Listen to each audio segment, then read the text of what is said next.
रात का समय था। पहाड़ों के बीच से होकर जाने वाला लंबा हाईवे पूरी तरह खामोश पड़ा था। आसमान में बादल मंडरा रहे थे और हल्की हल्की ठंडी हवाएं चेहरे को चीरती हुई गुजर रही थी।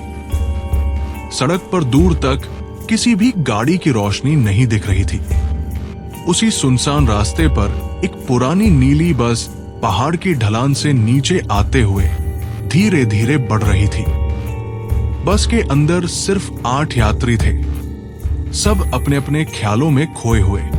बाहर का माहौल इतना शांत था कि बस के इंजन की आवाज भी डरावनी लग रही थी। ड्राइवर रमेश और उसके साथ बैठा कंडक्टर जीतू दोनों रात की यात्राओं के आदी थे। ये रूट पहले भी कई बार कर चुके थे, लेकिन आज की रात उन्हें कुछ अलग महसूस हो रहा था। हवा भारी थी, जैसे पहाड़ों के बीच कुछ दबा हुआ हो। रमेश ने सड़क पर नजरें जमाए रखी और समय समय पर उसका दिल एक अजीब सा डर महसूस कर रहा था। अचानक जीतू ने पूछा, भैया, आज का मौसम बड़ा अजीब लग रहा है, लगता है बारिश आने वाली है। रमेश बोला, लेकिन पता नहीं क्यों आज किसी वजह से अच्छा महसूस नहीं हो रहा, जैसे कोई हमारे साथ साथ चल रहा हो। इससे पहले की बात आगे बढ़ती, बस के हेडलाइट्स अचानक 1 सेकंड के लिए टिमटिमाए।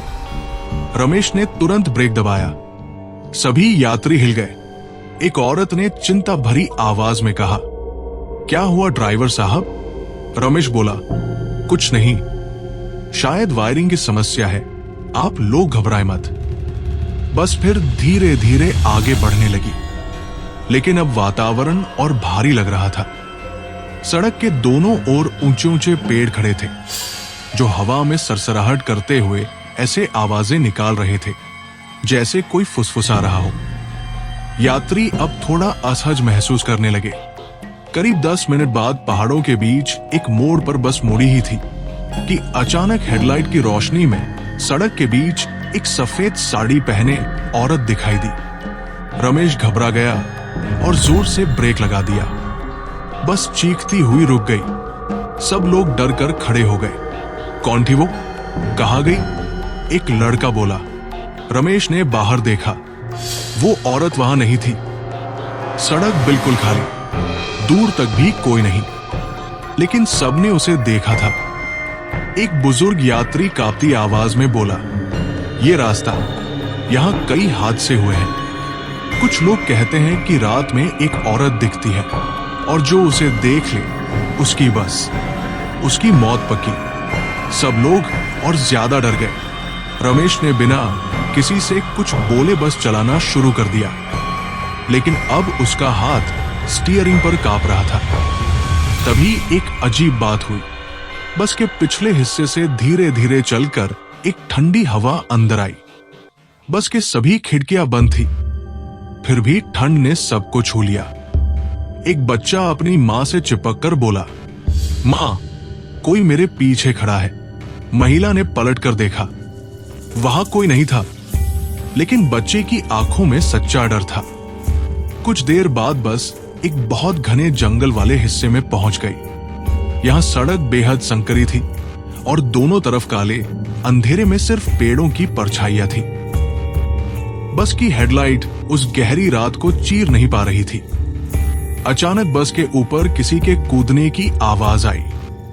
धड़ाम धड़ाम, जैसे कोई बड़ा जानवर या इंसान ऊपर चल रहा हो। यात्री चीख उठे, ऊपर कौन है? ड्राइवर साहब रोकिए बस। लेकिन रमेश ने घबराकर कहा, नहीं, यहां बस नहीं रोक सकता। ये जगह, ये सही नहीं है। आवाजें बढ़ने लगी, कभी दाएं, कभी बाएं, कभी बीच में, जैसे कोई बहुत तेजी से भाग रहा हो। जीतू कांपते हुए बोला, भैया, ये इंसान नहीं है। रमेश का दिल तेजी से धड़क रहा था। उसने स्पीड बढ़ाई, लेकिन तभी बस के सामने फिर वही सफेद साड़ी वाली औरत आ गई। इस बार वो बिल्कुल पास थी। उसका चेहरा रोशनी में साफ दिखाई दे गया। आंखें लाल, बिना पलक झपकाए, चेहरा आधा जला हुआ और होठों से खून टपक रहा था। बस का इंजन बंद हो गया। सभी यात्री चीख उठे। रमेश ने स्टार्ट करने की कोशिश की, पर इंजन बंद। जीतू नीचे उतरा और बोला, मैं देखता हूं क्या हुआ। जैसे ही वो बस के सामने पहुंचा, वो औरत गायब। अचानक पीछे से किसी ने उसका कंधा पकड़ा। उसने पलटकर देखा, एक काली परछाई जिसकी कोई आंखें, कोई नाक, कोई मुंह नहीं था, बस एक काली धुआं जैसी आकृति। जीतू वहीं गिर पड़ा और चीखते चीखते बेहोश हो गया। बस के अंदर लोग रो रहे थे। एक आदमी दरवाजा खोलकर भागना चाहता था, लेकिन जैसे ही उसने कदम बाहर रखा, वो अंधेरे में ऐसे गायब हुआ जैसे उसे किसी ने खींच लिया हो। उसकी चीख 2 सेकंड तक सुनाई दी और फिर खामोशी। एक महिला जोर से रोते हुए बोली, ये बस श्रापित है, हमें यहां से निकलना होगा। अचानक बस अपने आप चालू हो गई। रमेश ने बस पकड़ी ही नहीं थी। स्टीयरिंग अपने आप घूम रहा था, गियर अपने आप बदल रहे थे। बस तेजी से आगे बढ़ने लगी, किसी अदृश्य ताकत के आदेश पर। यात्री चिल्ला रहे थे, रोको रोको, लेकिन रमेश बेबस था। बस की रफ्तार अब इतनी ज्यादा थी कि किसी को समझ नहीं आ रहा था कि क्या हो रहा है। फिर दूर एक गहरी खाई दिखाई दी। बस सीधा उसी की तरफ बढ़ रही थी। रमेश चिल्लाया, नहीं, ये बस हमें मार देगी। सबने देखा, फ्रंट मिरर में वही सफेद साड़ी वाली औरत दिखाई दे रही थी।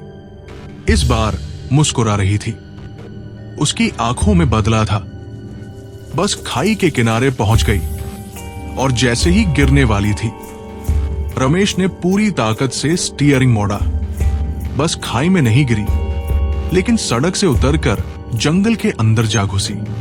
टहनियां टूटने की आवाज, चीखें, अंधेरा, और फिर बस आखिरकार एक पेड़ से टकराकर रुक गई। कुछ मिनटों तक बस के अंदर खामोशी थी। सिर्फ किसी के रोने की धीमी आवाज आती रही। कुछ यात्री बेहोश थे, कुछ घायल, कुछ रो रहे थे। रमेश को भी चोट लगी थी, लेकिन वो होश में था। जब उसने ऊपर देखा, सीट नंबर 13 पर वो सफेद साड़ी वाली औरत बैठी थी। वो धीरे धीरे उठी, बस के गलियारे में चलती हुई उसकी तरफ आई। फिर उसके बिल्कुल सामने झुककर बोली, इस बस में जो भी आता है जिंदा नहीं जाता। उसकी आवाज में मौत की ठंडक थी। रमेश चीखा, लेकिन उससे पहले ही वो औरत उसके चेहरे के सामने आती हुई धुएं में बदल गई और गायब हो गई। कुछ देर बाद पुलिस आई। उन्हें बस जंगल में टूटी फूटी हालत में मिली। सिर्फ 5 यात्री जीवित थे। सबने एक ही बात कही, बस अपने आप चल रही थी।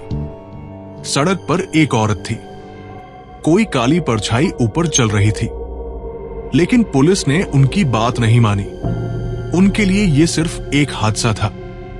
पर उस रात के बाद हर यात्री के सपनों में वही बस आती रही, और वो औरत। कई लोग पागल हो गए, कई की कुछ हफ्तों बाद रहस्यमयी मौत हो गई, और वो बस उसे पुलिस ने स्क्रैप में बेच दिया। लेकिन हर रात 12 बजे उसी हाईवे पर उसकी हेडलाइट दूर कहीं टिमटिमा उठती है। कहते हैं वो अब भी उसी रास्ते से गुजरती है, अपने अगले शिकार की तलाश में।